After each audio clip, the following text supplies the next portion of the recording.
Hey everybody, welcome back to the channel. I've got a book review for you today. It's been a little while since I've done a Star Wars book. Again, this is continuing, trying to read through the entirety of the expanded universe, the EU, or now as it's called, Star Wars Legends. And I have 3 books left following this book in the Old Republic era, which is super exciting. And I've enjoyed reading through the Old Republic. What I'm excited to see is how the different eras as a whole in totality are different. So this is book 1, 2, 3, 4, 5, 6, 7, 8. This is book 8 in the series. There's 3 more in the Old Republic.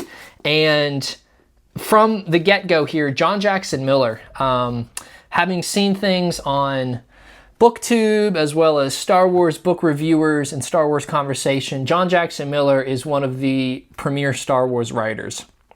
And he does it again. A little bit of the background to this book is that he had the idea for a comic series, and that actually is produced. You can find this comic strip of a Jedi who's lost in Sith space. What would that Jedi do? They're alone. They have still the ideals of the Jedi, but they can't govern, they can't operate, they can't function in the way that the Jedi currently are in this High Republic era. So what would this Jedi do? That comic series really kind of spawned the idea for this novel, Knight Errant. And it is a really, really enjoyable read. I think this is probably my second favorite Old Republic book that I've read so far. Funny enough, the first one is The Lost Tribe of the Sith, also by John Jackson Miller. So there you go, a little bit of a theme here. And so what is this book about? Well, this book, again, is about a Jedi who is all by herself. Her name is Kerry Holt, and she has been sent into Sith space. So not the core worlds, not the area that the Republic controls, but this sort of outer rim Sith territories. And something that the Sith have done when the Republic pulled out, all of those hyperspace lanes were shut down. So there is no travel other than hopping from world to world through this part of sort of uncharted Sith space. And the Sith are pretty excited about that because if there's no communication, if there's little travel, their holdings, their control, their worlds that they dominate are much more likely to stay dominated. Well, Kerry Holt has been having some missions, and she was traveling with her Jedi Master, and tragically he was killed. And Kerra had to continue on without a way to get home, without anyone else with her. And so what has she done? Well, she's done what her and her master were trying to do, which was learn about uncharted Sith space, as well as try to help rescue peoples, maybe even areas of worlds, in her wildest dreams, entire worlds, liberate them from Sith control. And the world that she finds herself on is one that is controlled by a Sith Lord named Lord Damon. Now, Damon is an interesting character. He has created some lore and some myths around himself, that he is the creator. He knows all things. He is certainly preeminent in the world. And Kerra can't stand it, just everything about it. She's having to scrape to survive, get by wherever she can, try to do good without causing any attention to be drawn to her. And so that's how she's been operating. However, everything changes when Lord Damon's world is attacked by another Sith Lord. His name, Lord Odion. That's actually a Sith Lord that Kerra had some dealings with, and actually was a cause of much tragedy in her life. And so she gets caught in this invasion, frankly, this galactic star battle. And what's interesting about these two Sith Lords is that they are brothers. So she gets caught in the midst of this battle. She meets up. She connects with a former soldier, a former Republic officer who's now turned to being essentially a brigadier, a mercenary, a privateer, a pirate is really what we could call him. His name is Jero Rusher. Rusher has a crew that they will take a job for whoever will pay the most amount of money. And in Sith space, that is the Sith. So he and Kerra, when they meet, they got off to a very rocky relationship. And sort of narrowing down the summary of the story without giving away too much, Kerra comes into the possession of an incredibly valuable commodity.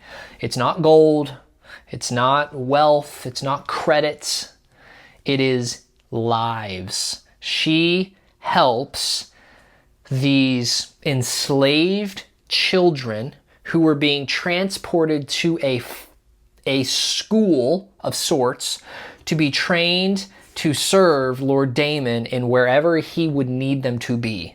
Think like a boarding school, but run by the Sith, for the Sith, and to do the Sith's bidding. She not only frees one, or 50, or 100, or 1,000, she actually helps free over 1,700 students. And what ship does she cram them all onto? Jero Rusher's ship. So they're trying to escape Lord Damon, Lord Odian's battle, and they're doing a pretty good job until, as luck would have it, they meet yet again another Sith. And so that's where we'll stop our sort of run through. Are they going to escape? Are they going to be able to break free of Sith space? Is Kerra going to be able to continue to liberate people, specifically these students?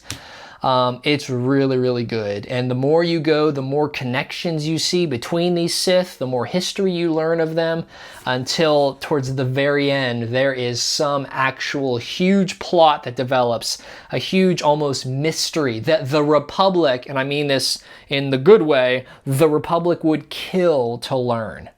And so it is a really, really great story. The characters are well thought out. They are unique. There's a lot of Sith philosophy that is super fascinating. One of the Sith that they meet controls her world by not absolute domination like Lord Damon does, but actually by not a level of freedom, but by constantly changing people's career paths under the guise of wanting everybody to be equally trained so that they can be the most competent version of themselves.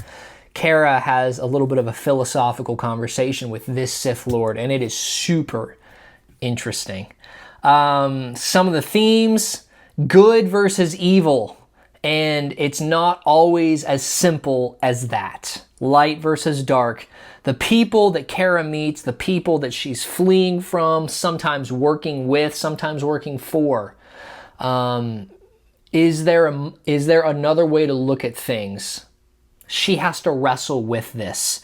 Freedom versus tyranny. What does it look like, again, for a Jedi who is committed to peace, committed to justice, committed to liberty? What does it look like for that individual to have to choose not just the greater good, but sometimes the only good, when there's so much more that could be done, choosing something to do?